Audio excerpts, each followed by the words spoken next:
یا صاحب الزمان یا وارث قرآن۔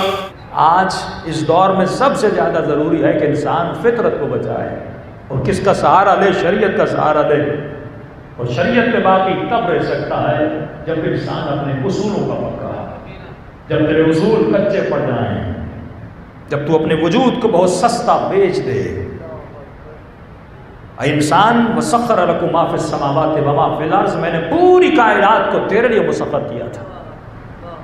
یہ چاند، یہ چرند، یہ پرند، یہ تدبیر شمس و قمر، یہ سب کچھ میں نے تیرے لیے بنایا۔ لیکن فرمایا جب فطرت بدل جاتی ہے، جس کو میں نے اس کی خدمت کے لیے بنایا تھا یہ اسی کی خدمت میں لگ جاتا ہے۔ ہاں، کتا میری خدمت کے لیے تھا، لیکن فطرت بدلی تو انسان کتے کا خادم بن گیا۔ شیمپو سے کتے کو دھلا رہا ہے، بیڈ کتے کے لیے، بہترین کپڑے کتے کے لیے، بہترین کھانے کتے کے لیے۔ تو جب دامن اہل بیت کو چھوڑے گا تو کتوں کا ہی غلام بنے گا۔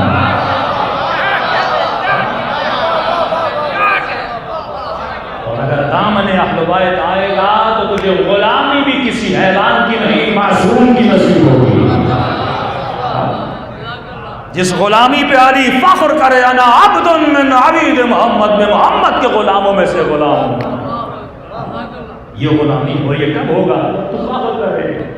یہ تعجب کی بات نہیں ہے کہ لوگ یزید کے پیچھے لگے ہوئے۔ فطرت مسخ ہو چکی ہے۔ ہاں، فطرت مسخ ہوتی ہے نا تو انسان پست چیزوں کے پیچھے جاتا ہے۔ تمہاری فطرت میں تھا کہ تو اعلیٰ ترین چیزوں کو پسند کرے۔ انسان عالم سے محبت کرتا ہے، علم سے محبت کرتا ہے۔ اب علم ڈاکٹر کی صورت میں ہو، انجینئر کی صورت میں ہو، علامہ کی صورت میں ہو، انسان علم سے محبت کرتا ہے۔ یہ تمہاری فطرت۔ کبھی کسی کو دیکھا وہ جہل سے محبت کرے، انسان خوشبو سے محبت کرتا ہے۔ کبھی کسی کو دیکھا بدبو سے محبت کرے۔ لیکن اللہ نے کچھ چیزوں کو بنایا کہ دیکھو کچھ ایسی چیزیں ہیں جو بدبو سے محبت کرتی ہیں۔ ختم اللہ علی قلوبہم، کچھ ایسے ہیں جن کے دلوں پہ میں نے مہر لگا لیا۔ اب ان کو اچھائیوں میں لذت نہیں ملتی، برائیوں میں لذت ملتی ہے۔ اب ان کو نور میں بیٹھ کے تسکین نہیں ملتی، ظلمت میں تسکین ملتی ہے۔ اس کی زندہ مثال مکھی ہے۔ جب انسان نہا کے باہر نکلتا ہے پورا بدن صاف ہے، بدن کے کسی حصے پہ زخم ہوتا ہے، مکھی پورے بدن کو چھوڑ کے زخم پہ بیٹھتی ہے، کیونکہ اسے گندگی میں مزہ آتا ہے۔ دنیا جب حسین کو چھوڑ کے یزید کو چپک رہا ہے،